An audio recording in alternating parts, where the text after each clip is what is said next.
All right. Welcome to Ranting and Raving. We're going to have some fun on this episode. I'm once again joined by my buddy Bijon. We're actually going to do a double feature this time. We're going to talk about great things at a sad time, but it's going to be a good time. We're going to talk about two guys who are, really as of this year, no longer Saints, but we're going to talk about it in a very positive light. So obviously, Ryan Ramczyk just announced his retirement. It's been the worst kept secret in sports for like the last 2.5 years.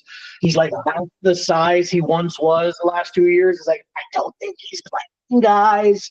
And obviously we traded Marshon towards the end of last year. So we're going to talk about both those guys, two key members of the legendary, and I do mean legendary, 2017 draft class. So we just kind of wanted to take a chance, kind of talk about that class, but really specifically those two guys, what they meant to the team, what they meant to that era of the Saints, what they meant to us in particular, the history there, the moments, favorite things like that. So kind of before we get into those two guys, though, Bijon, let's talk a little bit of just the lead-in of why that cutoff at 2017 and why that draft class is so impactful, because those years leading up into it kind of sucked. Yeah, no, I mean, it's easy kind of to forget because we're about 10 years removed from particularly that 2014 to 2016 range where all it was 3-7-9 seasons, Drew Brees carrying everything, obviously some of the worst defenses possible. But honestly, in addition to the defenses, the teams outside of Brees, weren't very good still. It was literally just Brees' greatness that drags it to seven wins. Yeah. So you're talking about actually going into that off season. We're talking about whether we should move on from Sean Payton because of that. And so you're kind of talking about that and you're just kind of wondering, what is the direction of this team? Are we moving on from Brees, which was heresy, but it was kind of a take, and same thing with Sean. And so, but then you come into this 2017 draft class, and obviously we look back now, it's the greatest draft class of all time, basically. We'll just say it because we're a Saints driven podcast, but it's one of the greatest draft classes of all time. And it pretty much makes everybody kind of forget what 2014 to 16 was, because we went from #fire Sean Payton to all of a sudden we had a great run from 2017 up and through 2021. And then this is a positive podcast, so we were not going to talk about 2021 until those years didn't happen. Those years didn't happen, So when you talk about them, I mean, you talk about, we know all the names and whatnot, we know obviously AK and Trey Hendrickson and all that, but the two headlines of this were Marshon Lattimore and Ryan Ramczyk. So these were the first two guys taken in the first round. We had 2 first-round picks that year. Yep. So we had 11, which was our pick. We had 32. 32 was a result of the Brandon Cooks trade with New England at the time. And what was kind of funny about that, and we'll probably get into it a little bit more, there was a whole thing of whether New England was going to trade us Malcolm Butler, and Yep. Bill and them were trying to bend us over with it. And then Marshon falling to 11 kind of made all that fall apart. And then they're like, oh, I guess we'll just give this first round pick for Cooks. And then kind of from there. So maybe let's just start talking about the draft, and we'll go one guy at a time. So let's talk about Marshon. What was your headspace kind of going in? We're picking 11th at that time and what have you. And yeah, what do you remember? What do you kind of remember about Marshon in college and leading up to the draft and kind of waiting and him as a prospect? Yeah, I mean, so I was doing a good amount of podcasting at the time. I do remember, I think Adam was doing, I think he was doing Locked On with Underhill at the time, if I remember my timelines right. Something like that. I remember him bringing up Mahomes, which then made me go look at Mahomes, and then 10 minutes of watching Mahomes, and I went, oh shit. So my brain went grab that, or grab. Now at the time we didn't know he was Mr. Nasty, so it was grab that or grab that dude in Clemson, or like, because it's like looking at Drew Zayas, I was like grab a quarterback or get Drew a weapon. Was like because I wanted McCaffrey. Like McCaffrey was the dude I wanted really, really badly in that draft. That was draft day number 1 for me, but I was pretty sure he wasn't making it to 11. And my number 2 guy at running back was AK. I didn't really have an opinion on Marshon outside of, because I remember having the conversations leading up into the draft, outside of he's damn near the perfect cornerback prospect. He's good at everything, perfectly fine in zone, absolutely elite as a man corner, elite athlete, crazy hips. Yeah, that was the thing. The hips were his ability to flip and pursue coming out of Ohio State was just ridiculous. The question and that's the stuff you can't teach either. Like, and he was projected to be like in the top 4. So part of the reason none of us even looked at it, he wasn't even supposed to make it outside the top 5. Like he's not supposed to be there. Like you want to talk about like maybe not the same ilk of player. Like I'm not here to like argue prospects, but like the way we look at like Derek Stingley today, the way we looked at Patrick Peterson, Ramsey, Patrick, it's all those guys like prospect. All those guys coming out where it's like, yep, these are top 3 picks. Marshon was that. And he was that pretty immediately because he was only in college for like a couple years, and he came into the league at 20. He was the perfect term for him as a prospect is clean. This is a perfectly clean prospect. This is just a guy, and like, and honestly, in this year's draft, like obviously he's the Heisman winner, but like as a corner, if you're looking at him as a corner, Marshon, it's a Travis Hunter. It's the same thing. This is a clean prospect. You look at him, you go, there's things he can get better at. There are no holes. There are no flaws. It's a clean grade. You just draft him. You don't ask questions. You don't hesitate. You grab the player and you move on. Yeah, ran in the 4.3s, I think, during testing. Ran in the 4.3s, lateral agility, smooth operator, like body control. If you really understand, the hamstrings was the question. Like if you really understand like body mechanics and like I'm not gonna get like super deep into this, but I know like you do a lot of like training and stuff, so you have a good understanding of this. There's a difference between like athletic testing, especially a lot of what the combine does. A lot of the combine is linear testing.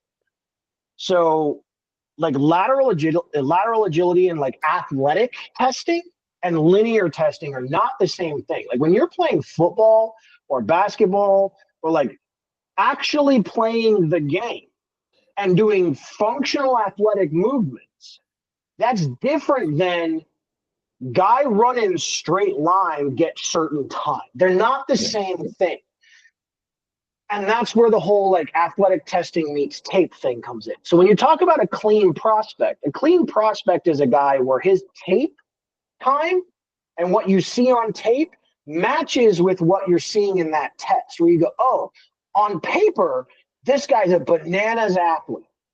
And then you look on tape and go, oh, yeah, bananas athlete shows up here too. Smooth operation, can shift body weight. You don't see herks. You don't see these herky-jerky things. You don't see these miscues. You don't see these hitches in movement that lead you to being half a step or half a movement behind or leading to these opportunities for injury or things like that, where like if you're really looking for these micro movements that are the difference at the professional level between success and failure, like those are the things you're looking for if you really know what you're doing, which amazingly enough, a lot of these GMs don't. Nope, not doing that one. Not doing that. Nope, not doing that one. Not doing that one. Not today. Yeah, not today. That's really what made Marshon, who we're talking about now, but the other guy we're going to talk about too. Like that's what made them really truly elite prospects. Is Marshon was so clean, athletic. His ability to just simply move in space is special. Or was special. And that hamstring question made him there at 11. Again, we're not going to talk about the coulda, woulda, shouldas. That's not today. We're not having that conversation today. No PTSD today. It was just it's such an easy evaluation. It's such an easy draft pick. I think that was probably, given the available players on the board at 11, probably the easiest draft pick Sean Payton has ever been in the room for. Yeah. Get him. Yeah. Here's the other thing for Marshon, and I genuinely mean this as a compliment. It's going to come across as a backhanded compliment, but it's aimed at the other guy. This is a compliment to Marshon Lattimore. Marshon Lattimore was so good as a rookie, right from jump. He was, I had to double check it. I think he was an all-pro. But he was defensive rookie of the year, and he made a Pro Bowl as a rookie for sure. Yeah. Lattimore was so good immediately. He had people thinking Dennis Allen was an elite defensive coach. What you have to understand about that is Dennis Allen was not an uncreative defensive mind. He was an uncreative play caller. He wasn't good at making adjustments. He wasn't good at doing anything outside of what his very rigid philosophy around defense was. He was good at designing some good creative things within that very limited box. That very limited box he was capable of operating in only existed because the transcendent talent that was Marshon Lattimore existed. And every year Marshon was on the team, when Marshon played, we were a top 5 or 6-ish defense in the league when Marshon was on the field. And when Marshon was off the field, bottom fell off that sumbitch real fast. Real fast. A huge part of that was because that ability to genuinely erase a side of the field, it's just not around in today's. It's not just not around in today's NFL. It's rare in any era of the NFL. Guys that can genuinely do that for any length of period of time. It's incredibly rare and incredibly special. Yeah, and we'll get into his actual NFL career, but we'll also talk about Ramczyk with the draft, and then we'll probably move into their careers from there. But yeah, so that was 11. Like I said, he wasn't supposed to be there, and he was, and it was probably a very easy pick. And I mean, we'll talk about it a little bit later, but you're talking about a team when it came to corners like B.W. Webb, Ken Crawley, Keenan Lewis, Delvin Breaux, Sterling Moore, like no stability, no stud. And he came in and is easily the best corner in Saints history. So, I mean, like, that's probably what it is. So then you go to 32. And what's funny about 32 is at that point in the draft, Reuben Foster was projected to go like top 15. And he was the linebacker out of Alabama. Yep. And just like absolute, like he had his flaws technically, but like if you want to talk about some fun highlights to watch, that's Reuben Foster. And he was falling in the draft. And then there's the infamous story that the Saints were going to take Reuben Foster at 32. And Reuben Foster was on the phone with Reuben Foster, getting ready to take him at 32. And we get jumped by the Niners in front of us at 31, which was funny because the Seahawks, a division rival, traded with the Niners. So that was like what made it even more shocking. The Seahawks holding that 31st pick, trading with the Niners. Niners jump in front, take Reuben Foster. The story is Reuben Foster finds out he gets drafted on a second phone, and then basically hangs up on the Saints. And so, like, obviously, I think most of Saints Houdat Nation was pretty bummed when 31 happened. And then after that, we take Ryan Ramczyk, offensive tackle, Wisconsin. So, like, on a few levels, most people hadn't even heard of Ryan Ramczyk. And I'm a I was a draft sicko at that time, and I barely heard about Ryan Ramczyk. Offensive tackle, gross. And so there was like some anger. But I mean, like, if you go just real quick, like his history at Wisconsin. So he actually went to a technical college first because he wanted to be a welder. and then just reached out to Paul Chryst, who was the Wisconsin head coach, and said, like, can I come there? He walks on over there and makes, and was basically like every Wisconsin left tackle that had gone through there, just a stud. He was first team All Big Ten in 2016, first team All American in 2016, comes in and what have you. And so like he had all like his measurables were like fine. Like there was nothing like crazy. Like we're not talking about like a Teron Armstead physical freak or anything. He had really good measurables, but he wasn't like rasped out of his mind. Yeah, and so I think that's where it's like the excitement like went from like we're gonna get this Reuben Foster like detonator guy to oh okay, we got this lineman. So what makes it even funnier and we had Streif at the time too. So it's like if you remember this, so Ramczyk actually played college ball and then he quit and went to the technical college. That's right. Yeah, he just wanted to be a welder. And then went to welding and then decided to come back. So he was projected as a top 15 pick. And he dropped to the bottom of the first because teams questioned his love of football. Yep, that was the part that was the big thing. I was like, we are getting a top 15 pick in talent and skill, but does he love the game? Because you can't be a great pro and not love the game. Like that's not in this sport. There's some sports where you can do that. Like I think McAdoo in tennis was like famous for that. Like he didn't really love tennis, he was just good at it. Like you can't do that in the NFL. It hurts too much.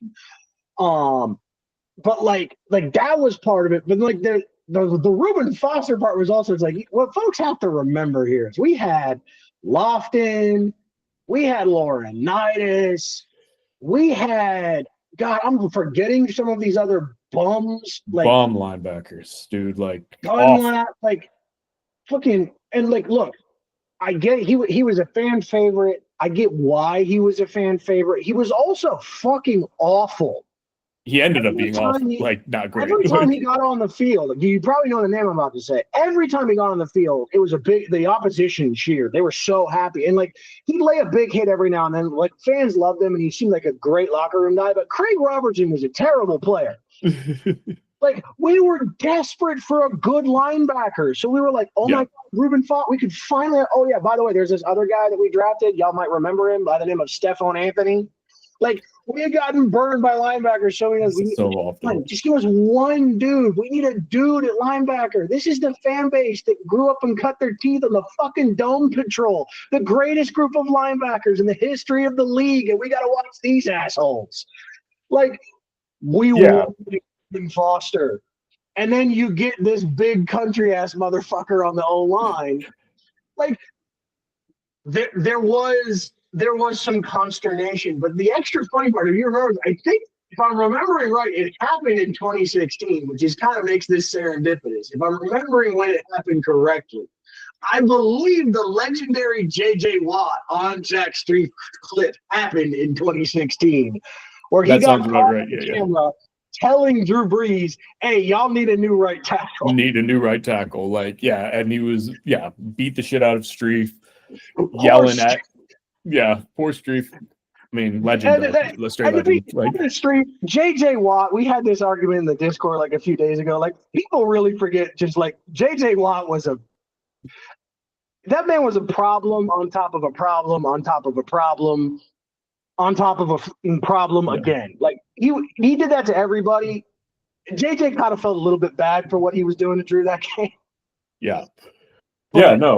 And I think maybe that probably segues. We could probably maybe go back and forth talking about both of these guys in the NFL. But so you go Ramczyk, then fast forward, not even starting, and then Streif gets hurt, I think, game 1. And preseason. Right. Preseason.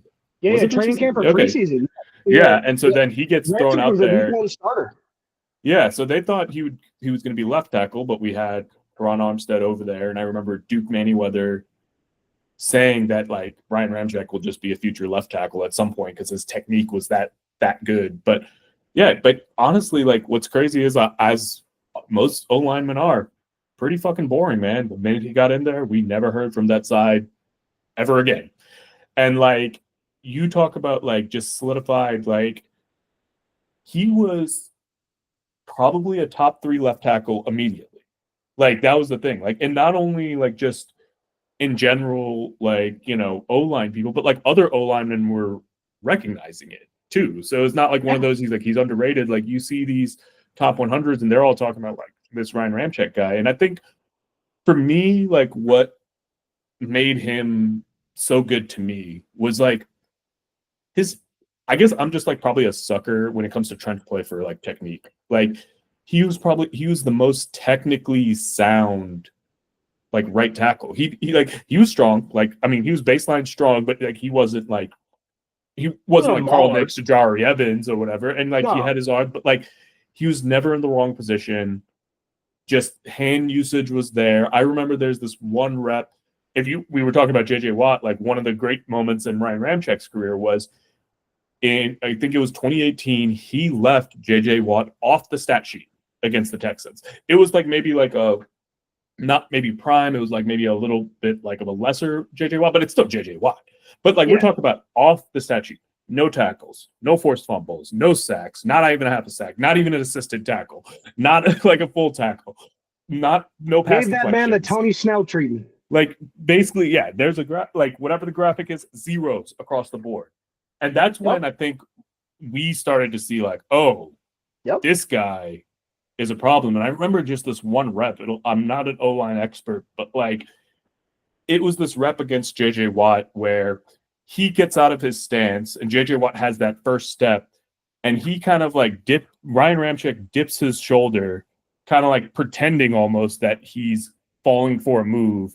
And it made JJ Watt also tip his, and then he just like basically pancaked him off of that. And it's like the film study and everything, the preparation to know, I know JJ Watt's going to try this move based on the situation, and I'm going to fake as if I've already fallen for that move, and then do it. It's like one of those. I'm going to try. I know that trap. You know. I know. Yeah. So.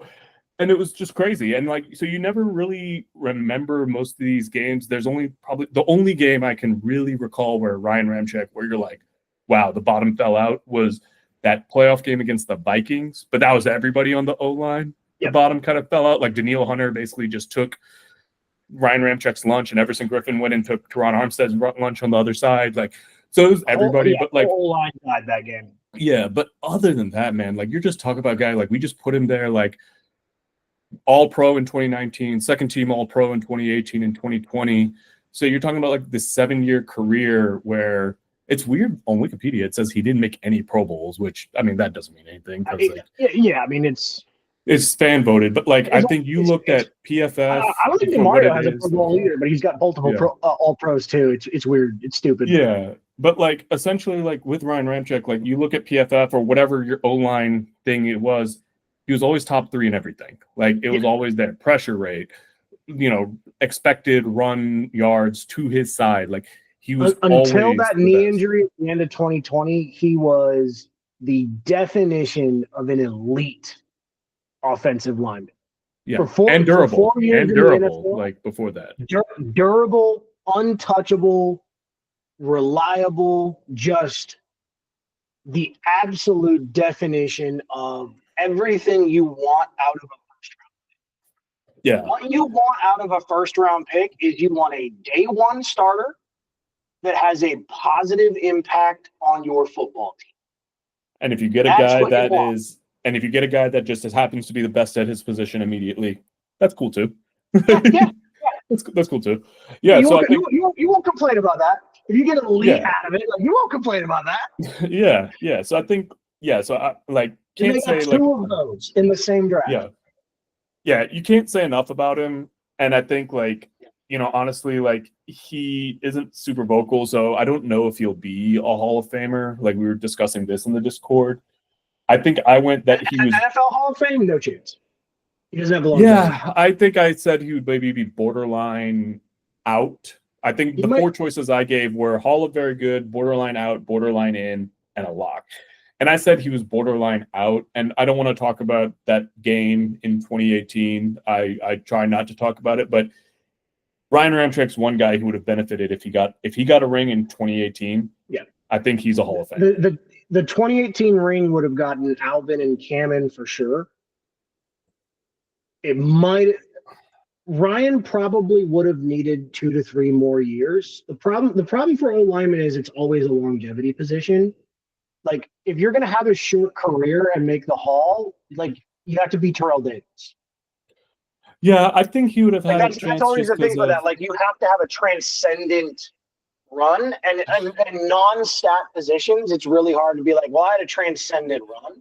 Because at the end of the day, like it's writers, and a lot of writers don't like. If Mina Kimes, if all the people that voted on the NFL Hall of Fame were Mina Kimes level people that actually know football, I think he'd have a shot. But it's not. It's the people that put in Pete Rose in the Baseball Hall of Fame. Like those same type of people vote on the NFL. So I just don't think he ever gets in. But I think he was I think he was an NFL Hall of Fame quality player. That's a good way to put it, because I think like I just don't the thing think is like his peak is as high as anybody's peak. Like he maybe wasn't Trent Williams high, but like you're talking about a dude who was like at worst third best right tackle immediately, and basically for his entire playing time. Like so, I kind of look at him like Sterling Sharp. Sterling Sharp, if his brother doesn't get into the NFL Hall of Fame, Sterling never gets in. But Sterling's resume, in the period of time that Sterling was in, Sterling was a better player than Shannon was. Yeah, no, easily. And Shannon told everyone that for 20 years. Shannon told everyone my brother was a better player than me. Shannon never denied it. Sterling was like, whoa, you got in. Shannon was like, fuck that. My brother was better than me. Like, that's not a controversial statement. It was that, like, yeah, your career was cut short by injury. Like, he had the resume, he had the quality of play. It's just that your resume was short. He eventually got in and he deserved it, but he got in because his brother asked for it for 20 years.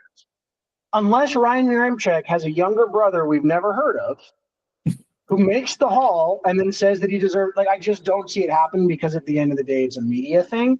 But if we're just talking quality of play, like, you think about it, he really only had like a 4-year run as a starter because, like, he got hurt towards the end of 2020, and then 2021 he was in and out, and then like 22 and 23 basically doesn't play. Like, I think 22 he missed a good chunk of the season. 23 doesn't play at all. 24 doesn't play at all. 25 retires. Like, that's his career. You basically had a 4 to 5 year run. And 4 of those years, you were an elite player. 3 of those years, you were top 3 at your position, arguably number 1. Like, that's an incredible run. But it's so short for a non-static position. I don't trust the writers. Like, and I'm not gonna tell you, but like these are the people that act like Stephen A. Smith's opinion should be respected for anything. And like,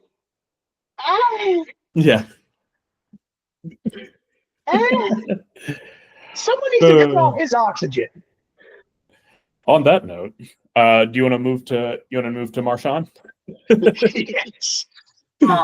So Marshon. So what's interesting with Marshon is, so Ramczyk and Marshon, their peaks are similar in that their peaks they were both top 3 at their position without question and arguably the best in the league. Ramczyk really didn't have much variance. Like, he was just that reliable, technically sound, not an extraordinary amount of flash, but like just so damn reliable. Marshon, a little bit more variance. Like, the flash would be there. Like, when Marshon, like, if it was Julio or if it was like a top receiver or like Mike Evans, nothing made Marshon. We'll have a whole talk about that. Like, holding Evans like 17 yards in a game was like Christmas for him. Yeah. Or just get to punch Evans in the face. Yeah. No, and that was the thing. Like, yeah, you talk about it. The freaking butt, like, catching an interception with his butt, like against him. The guy had some crazy plays, and then like random white, and I don't mean like Adam Thielen, which, like, okay, random people on Twitter like random white wide receiver. It's like I don't know. He had 1,300 yards for like 4 seasons in a row. I don't know how random and white he is with that Yeah. level of consistency. I think he's just good, but like random white wide receiver would go for like 120 on Marshon because he literally just didn't care. Like that would happen. It would be very frustrating as a fan. Like we would all call it. We'd be like, "Oh no, that guy's out. Marshon's going against someone he does, like someone whose name he doesn't know. Oh, they're about to go off." Yeah. Yeah, no, I mean, like, and that was the problem early in his career, right? Because he came in as like a 20-year-old. Like, if it was a big name, like you're talking about his first season, like he clamped Devontae Adams, Julio twice, Mike Evans twice, and then just a slew of like other like whatever. But then, like, you know, if you look at it, I had it pulled up, like the list of wide receivers that he had, but I lost it. But either way, like, yeah, he would have like these random games where, like, yeah, just some no name would beat him. But to his credit, like over the course of his career, like he fixed that. Like, I mean, like he kind of came in to his second season a little out of shape, but then by the time he got to his like third or fourth season, all you'd hear in camp is like nobody's catching anything on him. Nobody.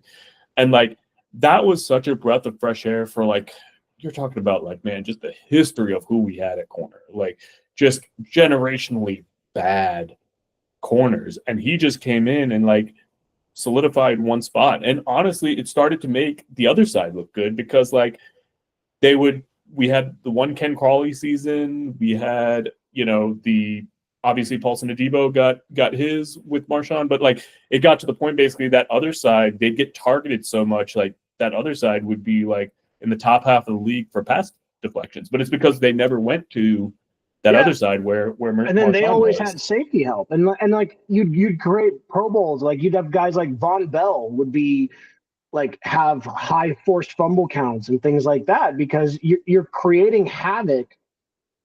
What you do is you create congestion in the field because Marshon erases quadrants. Yeah. And so you're creating congestion in other areas. So quarterbacks only have certain areas they can throw to, which allows you to have easier reads. So you now have congested areas to crash zones. So now you guys know where the ball's going to be. So you can anticipate, you can set traps. Now you can crash harder. It's like I said earlier, Dennis Allen doesn't really know how to do a whole lot. But Marshon made the thing he knew how to do possible. And now all that shit worked. Now having a Von Bell or the evolved version of what Von Bell was, a guy like CD or guys like that, all that stuff now works because Marshon goes, yeah, this whole section over here doesn't exist. And especially when we had Marshon and Marcus together, like the left side and the top don't exist. You get this little area over here. Good fucking luck.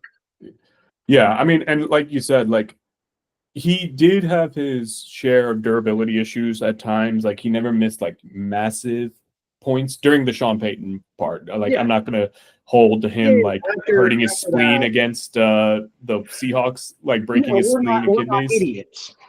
Yeah, so like he had his durability things, but you could see the difference in our defense. Like you talked about the Dennis Allen point, but I think also just for the rest of the defense, there's like a certain psychology to only having to worry about that side of the field. Like the defense would go from, you know, pretty much top 10. And if Marshon wasn't there, it was like top 15.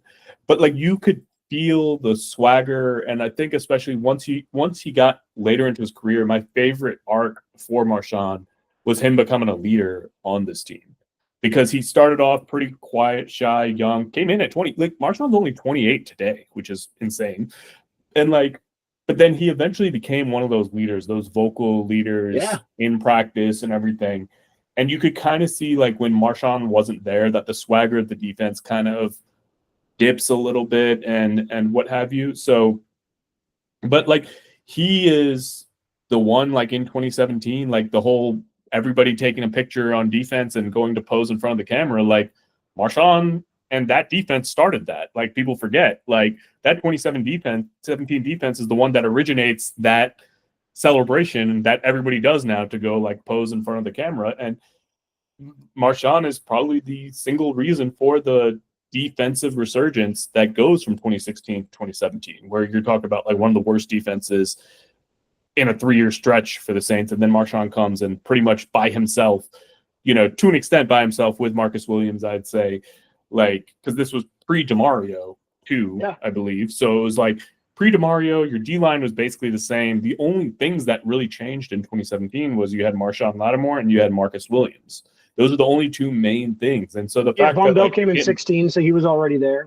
He was already there, and then like Crawley was your other starting corner on that side, and he was there from the year before. So I mean, like, yeah. So you just talk about a guy like if you're talking about the resurgence of the Saints going from 14 to 16 into 17 to 21, like Marshon's a dude you have to talk about, Yeah.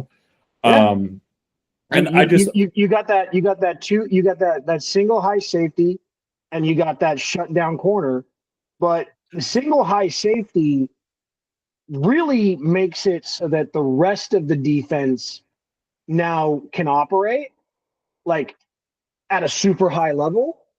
The scheme doesn't work without the shutdown corner. Like you can't play single high if you don't have a guy over here that makes everything else work. Yeah. And that was Marshon. Like everything was dependent on him. Marcus was a stud. But it doesn't work without Marshon. It doesn't work without him. And I mean, he was the linchpin. And it came at such a pivotal time when you're talking about our run of being NFC South champions. Like, you're talking about a time when he came in when the division featured prime Julio Jones, prime Mike Evans. And the fact that we had a guy that basically said, we don't have to worry about those two guys now. Like, but the record show, by the way, Julio Jones has more fumbles against the Saints than touchdowns. Yeah, and that's Marshon. So I think that's the other impact, that I hope doesn't get forgotten. I mean, Marshon will be in the Saints Hall of Fame. He should be anyway, and all that. But like greatest corner in Saints history, like that's what he is. Do you have any like specific moments from either of them that like kind of stick out? I guess we're probably in the vibes portion of this. If there's anything there for you. You got it, and it's so stupid and funny, but like, there's a part of me that'll always be a little bit of a meme lord. Like, it's the fucking butt interception. Yeah, there you go. Yeah. I wanted to go with like one of the 37 fights that he's had with Mike Evans, but I think that's probably the most memorable. Like, I mean, like that's just the incredulousness of the. Did he just fucking catch that with his ass? Yeah. Because, like, I don't have an inner 11-year-old. I have an outer 11-year-old. I refuse to grow up. Apparently, I just don't have enough happy thoughts. That's why I can't fly, because I do not grow up ever. Yeah, I'm gonna go with just like that random ass like pinning the ball to his butt, and because it's just such a random hilarious play, but also because. Like from an athletic perspective, if you really go back and you actually watch that play, the body control and reaction time to understand where the ball is, to know where it is, to have the body control and the sense to pin it there, and to do it in that position is so much harder than you think it is while moving at the speeds these guys are moving at on an NFL field. Like, that is a way, like, go out right now in your backyard and try to do that on purpose. It's a ridiculously difficult thing to do, to just pin it there at that angle in that spot. Because like, it's actually a weirdly athletic thing to do, but it also looks so funny and ridiculous. My brain will never forget it. I'll be 65 years old. Remember that time Marshon caught an interception with his butt? Yeah, I mean, I think it's also just always like, going to stick in my head. Also, just like from a like almost like a literary perspective, it's like at that moment, like when you're seeing that the Saints defense is getting those kind of breaks, where it's like the amount of times like in years past where it's like the ball's been tipped and it's in the air for 5 seconds and we have nobody there. Yes. Like that, those were the types of things we were getting. For me, like obviously you have the Mike Evans fighting all the time. Like, you know, that was great. That became appointment television, just watching those two. Those dudes fucking hate each other. They hate each other, man. Like, I remember on the NFL Top 100, they're breaking down Marshon Lattimore, and they ask Mike Evans, like, you know, about him. And Mike Evans, like, I'll give him credit, but like he didn't shut me down. The team shut me down. Like he was so salty. He's not like, giving him a damn thing. He's like, no, that the team like did great. And it's like, man. But I remember, I want to say it was like week 3 or 4. So it was in 2017. We start off 0-2, and then we go and we beat Miami to get to 1-2. And I think after that we played Green Bay, and we end up winning that game to go 2-2. But he took Davante Adams out of that game. Erased him. Now, one caveat, Aaron Rodgers wasn't playing that game. I think it was Brett Hundley who was playing that game. But even so, like, you just see, like, that's when I think was the first, like, antenna that's like, oh, we might have one. And we didn't know what that looks like. We have no idea what that looks like. This was peak Davante Adams. And this is Green Bay got Davante Adams. Like, so, like, part of it, Brett Hundley's not getting him the ball. But, like, even when Brett Hundley did target Davante Adams, like, he's straight on him. Yeah. I think there were 2 plays. There was a bubble screen that they just tried to run because I think it was, like, the middle of the second quarter. And they were trying to get him going. And literally Marshon, reaction time, says, no, you don't even get a bubble screen on me. Yep. And then the other one was game one of these. Yeah. And then the other one was the writers at that time. I think when we got beaten by the Patriots, Marshon got targeted in zone a lot. And he said during the presser, he's like, I just haven't played a lot of zone, like, because Ohio State didn't really use him that way. But in that Green Bay game, you saw that he was getting better at zone. He has a play where he does a cover 3 zone replacement. So basically meaning he gets a deep third of the field, and Marcus Williams gets the middle third, and then the other corner gets the other third. So for that to work, all 3 of those guys have to kind of be in sync. Yeah. And so what generally happens, the way to beat that is there's a crosser that comes across that takes the middle person. And then when the middle person gets taken, there's a wide receiver doing a go route that'll have it. It's like a cover 3 beater every time. But the way that you counter it is there's a zone replacement. So when the middle guy goes, Marshon on the right side of the field has to go replace him. Easier said than done. It takes a lot of athleticism. Really communicate. Yeah, you have to communicate. You have to see it immediately, and you have to have athleticism. But Marshon almost gets an interception on this, and it's like textbook zone replacement at a time when people were like saying, man, like Marshon doesn't know how to play zone. He can only play man, and he was getting better and better and better at it. So you just saw the data and the information that he's taking in constantly to pair with the athleticism. And like you said earlier, like it's not just straight line athleticism. It's athleticism with fluidity and all that. Like if you want to, like we talked about the hips earlier, if you want to kind of get an idea of like hips, if you're at home and you decide to run backwards and have your body face one way and look to one side, and then now I need you to turn around and go back the other way. Most people, what will happen is they'll kind of run an arc because their hips will take a while to turn. Marshon will just do that in a straight line. And his hips were special in the context of corners who have like top 5% hips, pause. You know, so it's like, so I think just like all that. This man was Shakira, folks. It was Shakira. Yeah. So it was just a joy to see. With 4.3 speed. Yeah.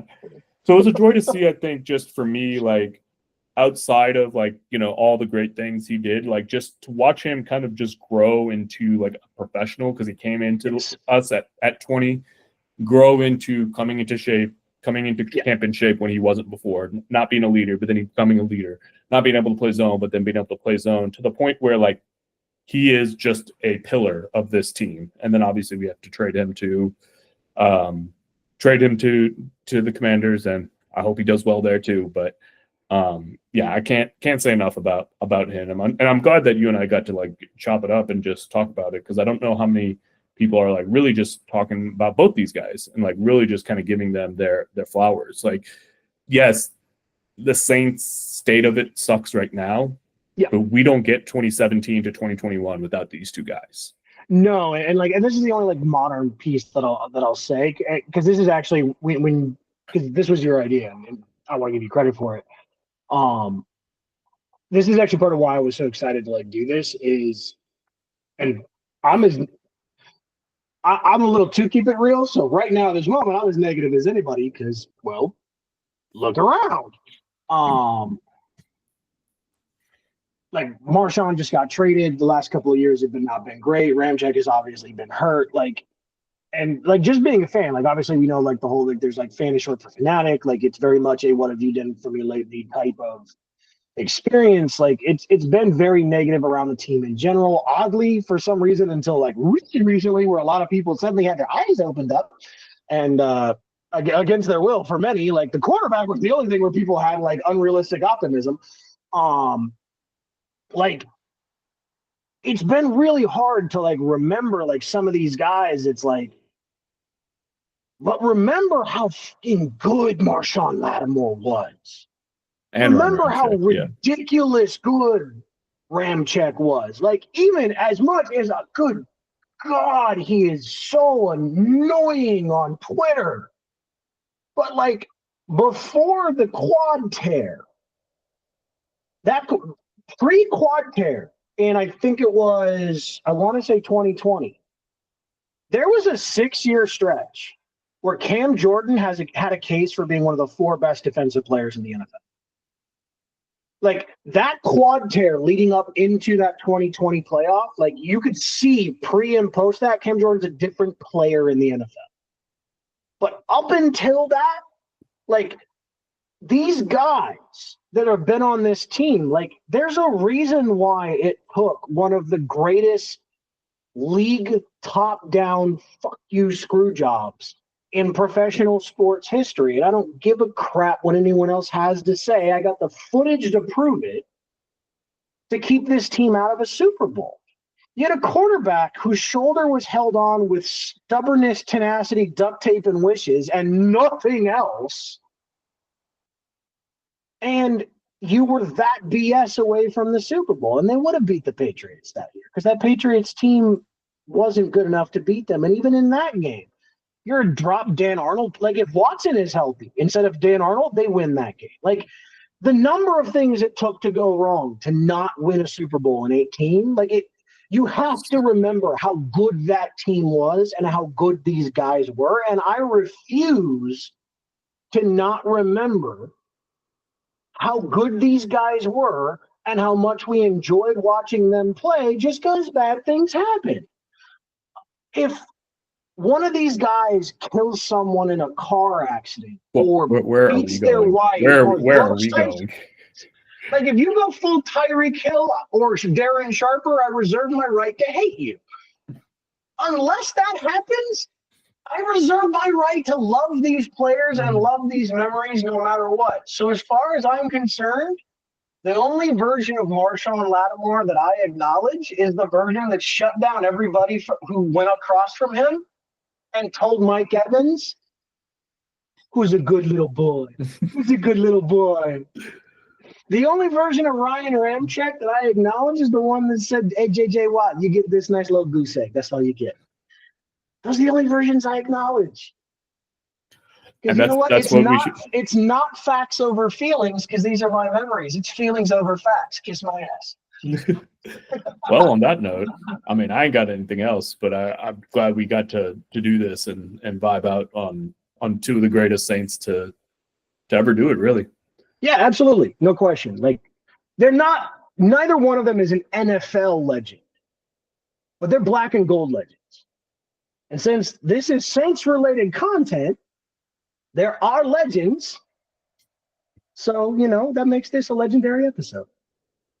There it is, man. Well, sweet. Yeah, this was awesome, man. Thanks for having me on. I can't wait.